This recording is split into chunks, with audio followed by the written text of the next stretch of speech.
ഇനി 2 ദിവസം കൂടിയേ ഉള്ളൂ നമ്മുടെ ആനുവൽ സെലിബ്രേഷന്. എല്ലാവരും അവരവരുടെ പരിപാടി മികച്ചതാക്കാൻ ഇനിയുള്ള ദിവസങ്ങൾ റിഹേഴ്സലിനുള്ളതാണ്. അതുകൊണ്ട് എല്ലാവരും പോയി നന്നായി പ്രാക്ടീസ് ചെയ്യുക. Thank you teacher.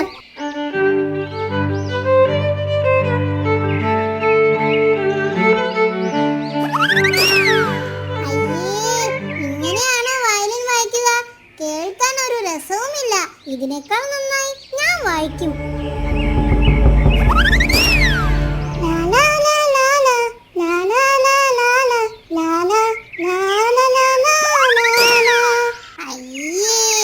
ഇങ്ങനെയാണോ നീ പാടാൻ പോകുന്നത്? ഒരു താളവുമില്ലല്ലോ. സംഗതി തീരെ പോരാ.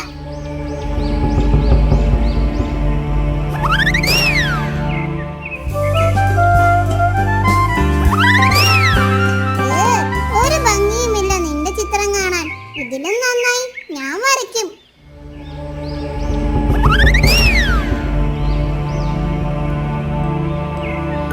എന്ത് പറ്റി ജോമി? നീ പ്രാക്ടീസ് ചെയ്യുന്നില്ലേ?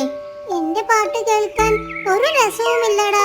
ഞാൻ പങ്കെടുത്താൽ എനിക്ക് സമ്മാനം ഒന്നും കിട്ടാനും പോകുന്നില്ല. അതെന്താ ഇപ്പോ അങ്ങനെയൊക്കെ പറയുന്നേ? ടോമി പറഞ്ഞു എന്റെ പാട്ട് കേൾക്കാൻ ഒരു താളവുമില്ല എന്ന്. ഓ, അതാണോ കാര്യം? അതവൻ എന്നോടും പറഞ്ഞിട്ടുണ്ട്. എന്റെ വയലിൻ വായന കേൾക്കാൻ ഒരു രസവുമില്ല, ഇതിലും നന്നായി അവൻ വായിക്കുമെന്നൊക്കെ. ദേ, ഇവനോടും പറഞ്ഞിട്ടുണ്ട്. അതെ, ഞാൻ വരച്ച ചിത്രം കാണാൻ ഒരു ഭംഗിയുമില്ല, ഇതിലും നന്നായി അവൻ വരയ്ക്കുമെന്നൊക്കെ പറഞ്ഞു. കേട്ടില്ലേ? അത് നീ കാര്യമാക്കണ്ട. നമ്മുടെ കഴിവുകൾ 100% നീതി പുലർത്തിയാൽ നമുക്ക് വിജയിക്കാൻ പറ്റും.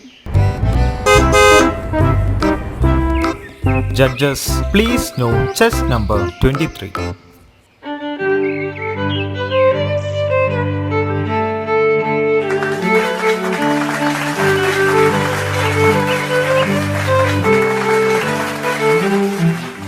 അടുത്തതായി പാട്ടാണ്. Judges please note chest number 1 on stage.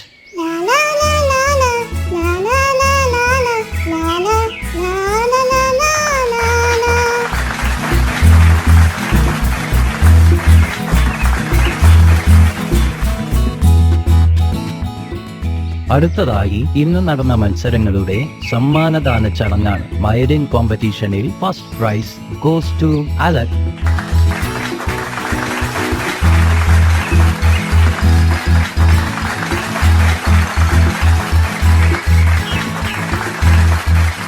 അടുത്തതായി ഇന്ന് നടന്ന സോങ് കോമ്പറ്റീഷനിൽ first prize goes to Jamia.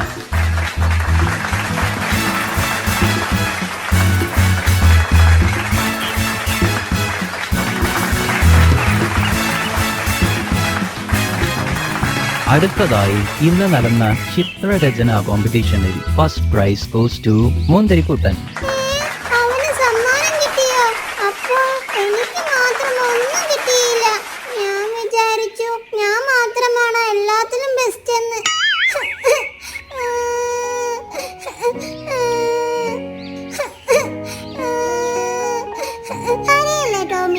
പരിപാടികൾ കഴിഞ്ഞിട്ടൊന്നുമില്ലല്ലോ. നാളെ നമ്മുടെ ഒരു ഗ്രൂപ്പ് ഡാൻസ് ഉണ്ട്. നീയും കൂടിക്കോ. നമുക്ക് ഒരുമിച്ച് കളിക്കാം. ഞങ്ങൾ പഠിപ്പിച്ചു തരാം നിന്നെ. എന്താ?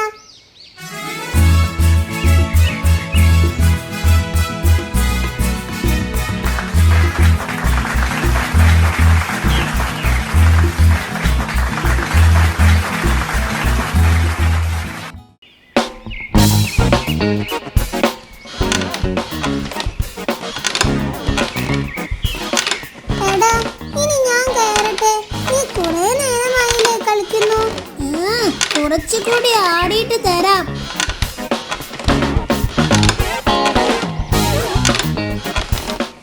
മുത്തശ്ശി, എനിക്ക് ഇവൻ കുതിര കളിക്കാൻ തരുന്നില്ല. എത്ര നേരമായി ഞാൻ ചോദിക്കുന്നെന്നറിയോ? ഇനി കുറച്ചു നേരം എനിക്ക് തരാൻ പറ മുത്തശ്ശി. ഓ, തുടങ്ങിയോ രണ്ടുപേരും രാവിലെ തന്നെ? മുത്തശ്ശി വന്നോ? എന്നാ ഇനി നീ എടുത്തോ. ഇതാ. ഇവനിതെന്ത് പറ്റി? ഇത്ര പെട്ടെന്ന് തരാൻ മാത്രം? മുത്തശ്ശി, ഇന്നൊരു കുതിരയുടെ കഥ പറഞ്ഞു തരുമോ? അമ്പടാ, അപ്പൊ അതാണ് കാര്യം. അതിനെന്താ, വാ ഇരിക്കി. എന്നാൽ എനിക്കും കേൾക്കണം. എന്തേ, നിനക്കിപ്പൊ കുതിര കളിക്കണ്ടേ? അത് പിന്നെ മുത്തശ്ശിയുടെ കഥ കേൾക്കാൻ ആർക്കാ ഇഷ്ടമില്ലാത്തത്, അല്ലേ മുത്തശ്ശി? അതെ അതെ, എന്നാ കേട്ടോ. പണ്ടൊരു കാട്ടിൽ വഴി തെറ്റി വന്നൊരു കുതിരയുടെ കഥയാണ് മുത്തശ്ശി പറയാൻ പോകുന്നത്.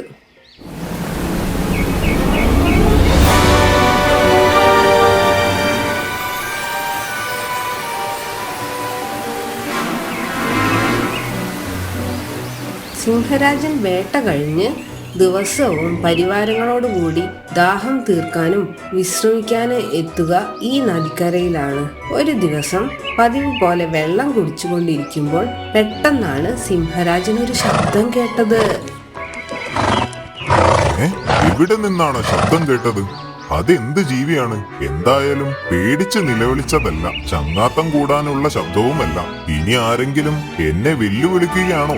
അതോ ഏതെങ്കിലും വലിയൊരു ജന്തു ഈ കാട് കീഴടക്കാൻ വന്നതാണോ? സിംഹരാജൻ പെട്ടെന്ന് തന്നെ കരയ്ക്ക് കയറി കൂടെ വന്ന ചെന്നായയോടും കുറുക്കനോടും ഒരു വാക്കുപോലും പറയാതെ വേഗത്തിൽ നടന്നു. പക്ഷെ കുറുക്കനും ചെന്നായും ഇത് കാണുന്നുണ്ടായിരുന്നു. സിംഹരാജാവിന് ഇതെന്തു പറ്റി? എന്നും പതിവ് പോലെ എല്ലാവരുടെയും ദാഹം തീർത്ത് ഇവിടെ കുറച്ചു നേരം വിശ്രമിച്ചിട്ടൊക്കെയല്ലേ നമ്മൾ പോകാറ്. ഇപ്പൊ ഇതെന്ത് പറ്റി? എനിക്കാണേ ദാഹിച്ചിട്ട് വയ്യ. ഞാൻ വെള്ളമൊക്കെ കുടിച്ച് കുറച്ച് വിശ്രമിച്ചിട്ടൊക്കെ വരാം. സിംഹരാജാവിന് എന്തോ മനപ്രയാസം വന്ന് പെട്ടിട്ടുണ്ടെന്ന് തോന്നുന്നു. ഞാൻ എന്തായാലും ഒന്ന് തിരക്കിയിട്ട് വരാം. നീ ഇവിടെ ഇരിക്ക്.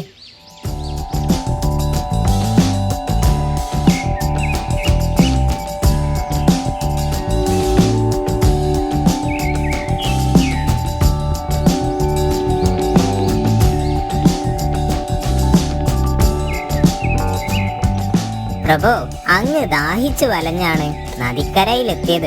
എന്നിട്ട് ദാഹം തീർക്കാതെ തിരിച്ചു പോണു. ഇപ്പോഴിതാ ഇവിടെ വന്ന് സങ്കടപ്പെട്ടിരിക്കുന്നു. എന്താണ് ഉണ്ടായതെന്ന് പറയൂ. ഇവനെല്ലാം മനസ്സിലായി എന്ന് തോന്നുന്നു. ഇനി മറച്ചു വെച്ചിട്ട് കാര്യമില്ല, പറയാം. വെള്ളം കുടിക്കാൻ വന്നപ്പോൾ ഞാനൊരു ശബ്ദം കേട്ടു. നിങ്ങൾ കേട്ടിരുന്നോ? അതെ, ഞാനും കേട്ടിരുന്നു. ഏതോ ഒരു ജന്തു അലറുന്ന പോലെ തോന്നി. ആ, തോന്നിയല്ലേ? ഇതുപോലൊരു ശബ്ദം ഞാൻ എന്റെ കാട് ജീവിതത്തിൽ ഇതുവരെ കേട്ടിട്ടില്ല. ഈ കാട് കൈയടക്കാൻ വന്ന ഏതെങ്കിലും ദുഷ്ടമൃഗമാവണം. ഇങ്ങേർക്ക് വട്ടായോ? ഈ കാട് ഞാൻ ഭരിക്കേണ്ടി വരുമോ ഈശ്വരാ? അല്ല, അങ്ങ് ആ ശബ്ദം കേട്ട് പേടിക്കുകയൊന്നും വേണ്ട. ഞാൻ അങ്ങയുടെ മുഖ്യമന്ത്രിയല്ലേ. അങ്ങയുടെ രക്ഷയാണ് എന്റെ ലക്ഷ്യം. അങ്ങ് അനുവദിക്കുകയാണെങ്കിൽ ഞാൻ ആ ശബ്ദത്തിനുടമ ആരാണെന്ന് കണ്ടുപിടിക്കാം. ഇത് കേട്ട സിംഹത്തിന് സന്തോഷമായി. എന്നാൽ അങ്ങനെ ആവട്ടെ. ഇതും പറഞ്ഞു കുറുക്കൻ ആ ശബ്ദത്തിനുടമ ആരാണെന്ന് കണ്ടുപിടിക്കാൻ വേണ്ടി പോയി.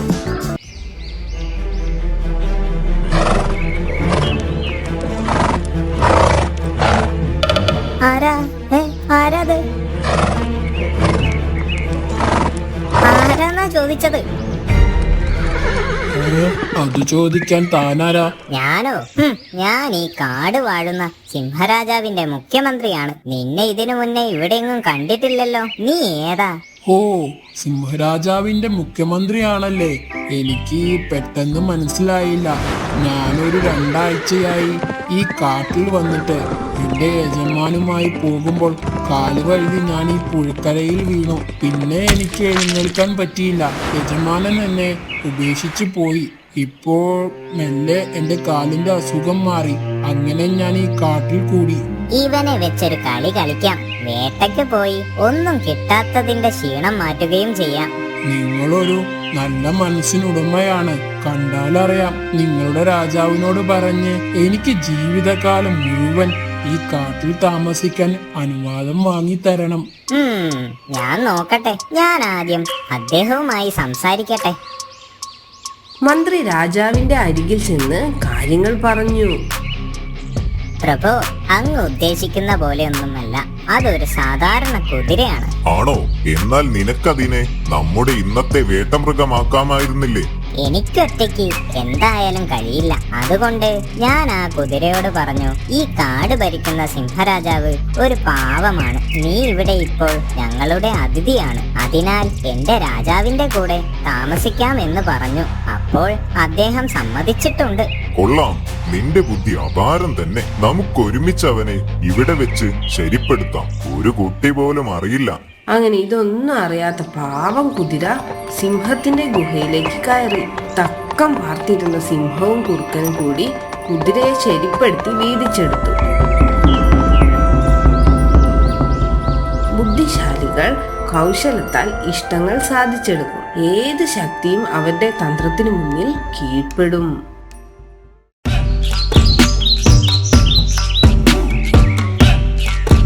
ഒരിക്കൽ പേർഷ്യയിൽ നിന്നും ഒരു കുതിര കച്ചവടക്കാരൻ രാജാവിനെ കാണാൻ കൃഷ്ണപുരത്തേക്ക് വന്നു. പ്രഭു, ഇത് പേർഷ്യയിലെ മുന്തിയ ഇനം കുതിരകളിൽ ഒന്നാണ്. അങ്ങേക്ക് വേണ്ടി ഇതുപോലൊരെണ്ണം ഞാൻ പേർഷ്യയിൽ നിന്നും വരുത്തിക്കോട്ടെ. അതിമനോഹരം. എന്താണ് ഇതിന്റെ പ്രത്യേകത? ഇത് കൃഷ്ണപുരത്തെ കുതിരയേക്കാൾ 10 മടങ്ങ് വേഗത്തിൽ സഞ്ചരിക്കും. ഭലേ ബേഷ്. എന്നാൽ എന്തായാലും നമുക്ക് ഇതുപോലെ ഒരു കുതിരയെ എത്രയും പെട്ടെന്ന് തന്നെ വേണം. പ്രഭു, പറയുന്നത് കൊണ്ടൊന്നും തോന്നരുത്. പേർഷ്യയിൽ നിന്നുള്ള കുതിരയായതുകൊണ്ട് മുൻകൂർ പണം അടിക്കണം. അതിനെന്താണ് മന്ത്രി, ഇയാൾക്ക് വേണ്ടത് ചെയ്തു കൊടുക്കൂ. പണം വാങ്ങി കുതിര കച്ചവടക്കാരൻ പേർഷ്യക്ക് പോയി. അങ്ങനെ ദിവസങ്ങൾ കടന്നുപോയി. ഒരു ദിവസം മന്ത്രി, നാമിനൊരു കൗതുകം. എന്താണ് പ്രഭു, പറഞ്ഞാലോ?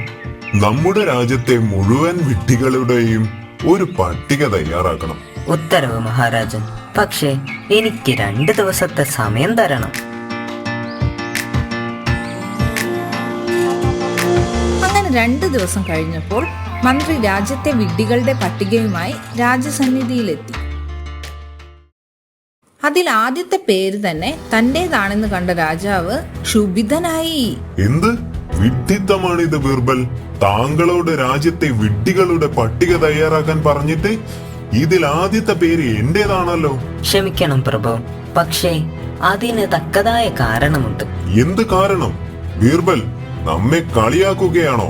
കുറച്ചു ദിവസങ്ങൾക്ക് മുൻപ് നല്ല ഇനം പേർഷ്യൻ കുതിരകളെ വാങ്ങാനായി അങ്ങ് ഒരു കുതിര കച്ചവടക്കാരന് മുൻകൂറായി പണം കൊടുത്തിരുന്നില്ലേ? ഉവ്, അതിനെന്താണ്?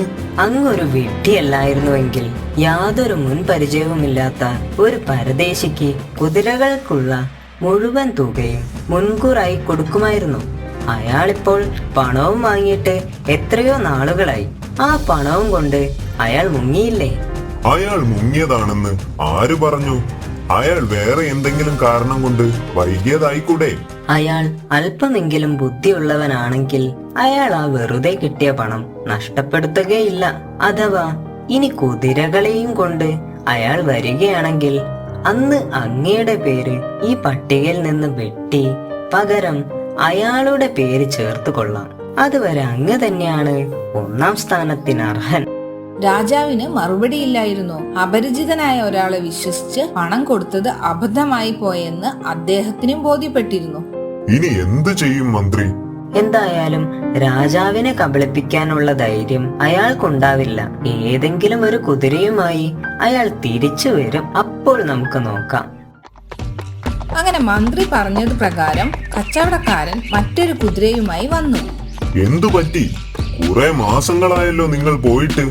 അത് പിന്നെ പേർഷ്യയിൽ നിന്നും കപ്പൽ വഴി എത്തിക്കണ്ടേ, അതാണ് നേരം വൈകിയത്. ശരി ശരി, പേർഷ്യൻ കുതിരകളെ കൃഷ്ണപുരത്തെ കുതിരകളെക്കാൾ മികച്ചത് എന്നല്ലേ നിങ്ങൾ പറഞ്ഞത്? നമുക്കതൊന്ന് തെളിയിക്കാൻ നമ്മുടെ കുതിരയുമായി ഒരു കുതിരയോട്ടം വെക്കാം. എന്താ? അല്ല, അത് വേണോ? രാജാവിന്റെ കുതിര തോറ്റ രാജാവിനല്ലേ അതിന്റെ മോശം? അത് ഞാനങ്ങ് സഹിച്ചു. കുതിരയോട്ടത്തിനുള്ള ഒരുക്കങ്ങൾ ആരംഭിക്കട്ടെ. ആരെവിടെ? അങ്ങനെ മത്സരം ആരംഭിച്ചു. കച്ചവടക്കാരൻ കൊണ്ടുവന്ന പേർഷ്യൻ കുതിര കൃഷ്ണപുരത്തെ കുതിരയോട് തോറ്റു.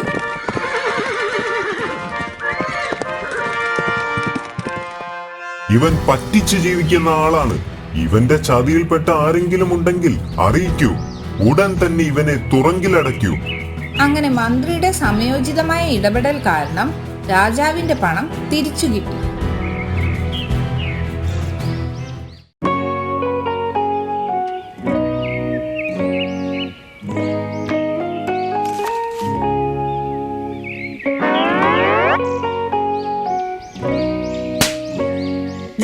പോയി കൈ രണ്ടും സോപ്പിട്ട് കഴുകി വാ, എന്നിട്ട് അത് എടുത്ത് കഴിച്ചാൽ മതി. ടീച്ചർ പറഞ്ഞു തന്നിട്ടില്ലേ കൈകൾ രണ്ടും കഴുകിയിട്ട് വേണം ഭക്ഷണം കഴിക്കാനെന്ന്? ഓക്കേ, ഞാൻ കൈ കഴുകിയിട്ട് വരാം. മതി കൈ കഴുകിയത്. അമ്മ ചോദിച്ചാൽ കൈ കഴുകിയതായി പറയാം. ഇത്ര പെട്ടെന്ന് കൈ കഴുകി കഴിഞ്ഞോ? നോക്കട്ടെ, കൈ കാണിക്ക്. ഇങ്ങനെയാണോ കൈ കഴുകുക? വാ, അമ്മ കാണിച്ചു തരാം. നോക്കൂ, ആദ്യം നമ്മൾ കൈകൾ രണ്ടും നന്നായി നനയ്ക്കുക. എന്നിട്ട് സോപ്പ് ഉപയോഗിച്ച് ഉള്ളം കൈകൾ രണ്ടും നന്നായി കഴുകുക. അതിനുശേഷം നിങ്ങളുടെ കൈകളുടെ പിൻഭാഗം നന്നായി കഴുകുക. ആദ്യം വലത് കൈ, പിന്നെ ഇടത് കൈ. എന്നിട്ട് നിങ്ങളുടെ വിരലുകൾ ഇന്റർലോക്ക് ചെയ്ത് കൈകൾ നന്നായി കഴുകുക. അതിനുശേഷം നിങ്ങളുടെ 2 തള്ളവിരലുകളും നന്നായി കഴുകുക. പിന്നെ നിങ്ങളുടെ 2 വിരലുകളുടെയും അഗ്രം കഴുകുക. ഇതുവഴി നമ്മുടെ വിരലിലെ അഴുക്ക് പൂർണ്ണമായും വൃത്തിയാക്കാൻ കഴിയും. ഇനി ചെയ്യേണ്ടത് ഇടത് കൈകൊണ്ട് വലത് കൈത്തണ്ട കഴുകുക. അതിനുശേഷം വലത് കൈകൊണ്ട് ഇടത് കൈത്തണ്ടയും കഴുകുക. ഇനി നിങ്ങളുടെ കൈകളിലുള്ള സോപ്പ് വെള്ളം കൊണ്ട് പൂർണ്ണമായും കഴുകിക്കളയുക. അതിനുശേഷം വൃത്തിയുള്ള തൂവാല കൊണ്ട് കൈകൾ തുടയ്ക്കുക. ഇനി കൈകൾ കഴുകുമ്പോൾ ഇതുപോലെ 20 സെക്കൻഡ് കഴുകിയാലേ കൈകളിലെ അണുക്കൾ പൂർണ്ണമായും നശിക്കുകയുള്ളൂ. ഇനി മുതൽ ഇങ്ങനെ വേണം കൈ കഴുകാൻ. മനസ്സിലായോ? കൈ കഴുകാതെ ഭക്ഷണം തൊടരുത്, കഴിക്കരുത്. ശരി അമ്മേ.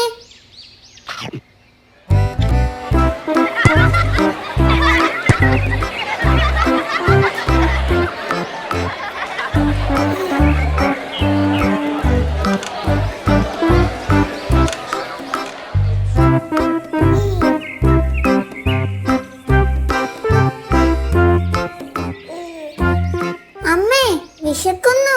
പോയി കൈ കഴുകുക. നല്ലോണം സോപ്പിട്ട് കഴുകണം. ഇന്നലെ അമ്മ കാണിച്ചു തന്നില്ലേ, അതുപോലെ. അപ്പോഴേക്കും അമ്മ ഭക്ഷണം എടുത്തു വെക്കാം. ആ, അമ്മ അറിയാനൊന്നും പോകുന്നില്ല. മതി കൈ കഴുകിയത്. അമ്മ ചോദിച്ചാൽ കൈ കഴുകിയെന്ന് പറയാം.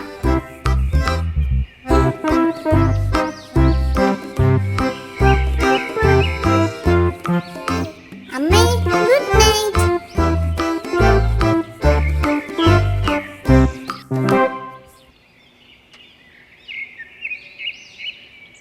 അയ്യോ, എനിക്ക് വയറ് വേദനിക്കുന്നു അമ്മേ. ഓടി വായോ. എന്തു പറ്റി ജോമി? എന്തിനാ കരയുന്നത്? എനിക്ക് വയറുവേദന എടുക്കുന്നു മമ്മി. സാരമില്ല, നമുക്ക് ഡോക്ടറെ കാണിക്കാം. കരയണ്ട കേട്ടോ.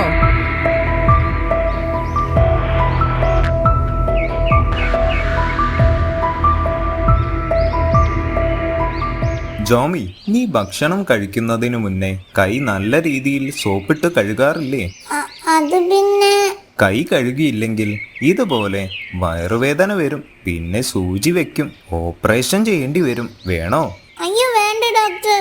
ഞാൻ ഇനി മുതൽ കൈ കഴുകാതെ ഭക്ഷണം കഴിക്കില്ല. Good girl. ഞാൻ കുറച്ച് മരുന്ന് തരാം, അത് സമയത്തിന് കഴിക്കണം. എല്ലാം ശരിയാവും. നാളെ മുതൽ സ്കൂളിൽ പോകാം. പക്ഷെ ഒരു കാര്യം നിർബന്ധമായി ശ്രദ്ധിക്കണം. കൈകൾ എപ്പോഴും സോപ്പിട്ട് വൃത്തിയായി സൂക്ഷിക്കണം, പ്രത്യേകിച്ച് ഭക്ഷണം കഴിക്കുന്നതിന് മുന്നേ. എന്നാലേ അസുഖം വരാതെ നോക്കാൻ പറ്റൂ. തീർച്ചയായും ഡോക്ടർ.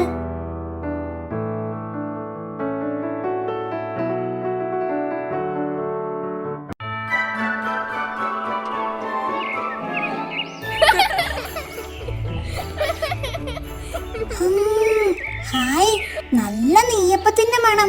അമ്മ നെയ്യപ്പം ഉണ്ടാക്കുന്നുണ്ടെന്ന് തോന്നുന്നു. വാ, പോയി നോക്കാം.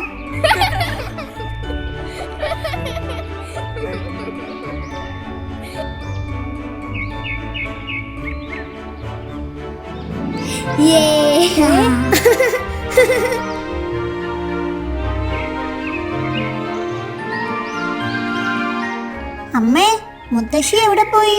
കോഴികളെ നോക്കി പുറത്തുണ്ട്.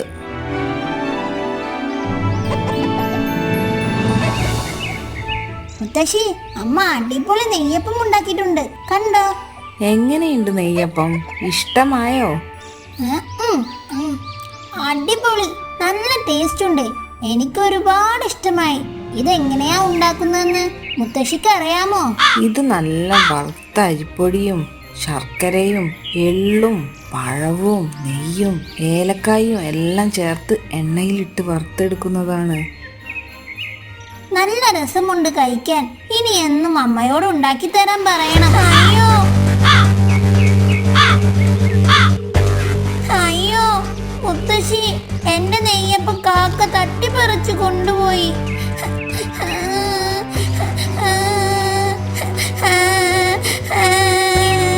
സാരമില്ല, കരയണ്ട. മുത്തശ്ശി വേറെ എടുത്തു തരാം. കരയല്ല മോളെ. എന്ത് പറ്റി? എന്തിനാ കരയുന്നത്?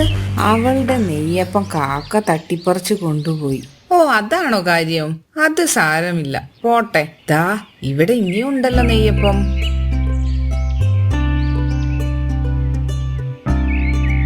മുത്തശ്ശി, എന്നാൽ ഇന്ന് ഒരു കാക്കയുടെ കഥ പറഞ്ഞു തരുമോ?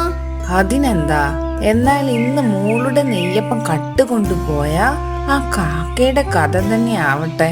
മോളുടെ നെയ്യപ്പവുമായി കാക്ക നേരെ പോയത് ഒരു കാട്ടിലേക്കാണ്.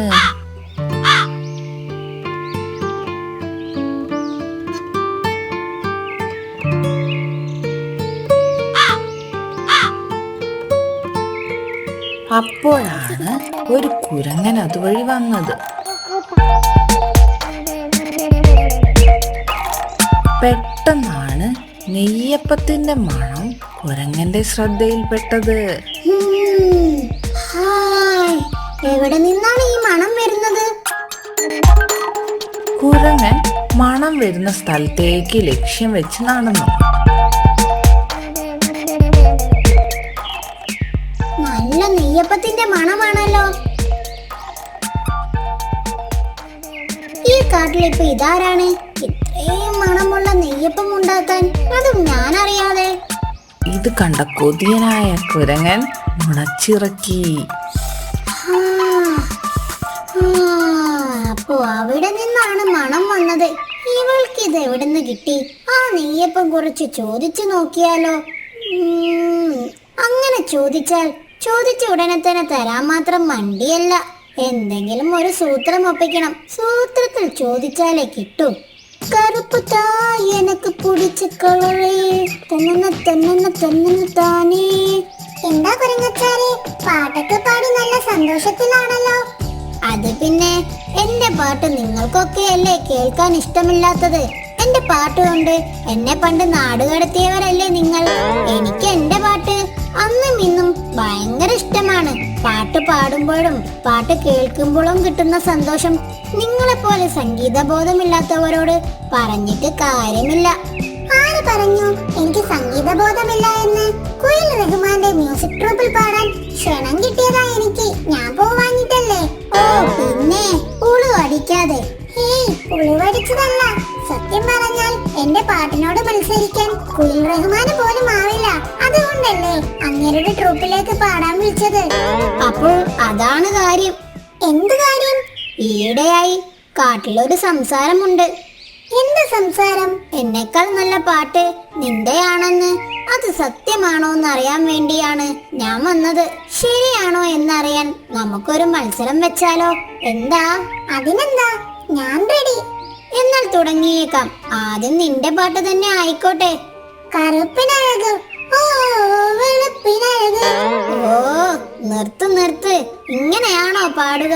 സംഗതി വന്നില്ല. പാടുമ്പോ ശരീരം അതിൽ ലയിച്ചില്ലാതാകണം. പാടുമ്പോൾ നമ്മളറിയാതെ ആടണം. ഓക്കെ എന്നാ പിടിച്ചോ. കറുപ്പിനഴക് ഓ വെളുപ്പിനഴക്. അയ്യോ! കാക്ക ആടിപ്പാടിയപ്പോൾ നെയ്യപ്പം പെട്ടെന്ന് താഴേക്ക് വീണു. താങ്ക്സ്. എന്നാ ഞാൻ അങ്ങോട്ട്. നിന്റെ പാട്ട് തന്നെ സൂപ്പർ. കള്ളക്കുരങ്ങ, പണി പറ്റിച്ചില്ലേ? കുരങ്ങൻ നെയ്യപ്പം കിട്ടിയ സന്തോഷത്തിൽ നടന്നുപോയി. അപ്പോഴാണ് അതുവഴി നമ്മുടെ ആനക്കുട്ടി നടന്നു വന്നത്. അയ്യോ, ആനക്കുട്ടിയല്ലേ ആ വരുന്നത്? അവൻ ഈ നെയ്യപ്പം കണ്ടാൽ വേണ്ടി വരും. അവന് മൂക്കിൽ വലിക്കാൻ പോലും ഇത് കാണില്ല. എന്നാലും അവൻ കാണാതെ ഇത് ഒളിപ്പിച്ചു വെക്കാം.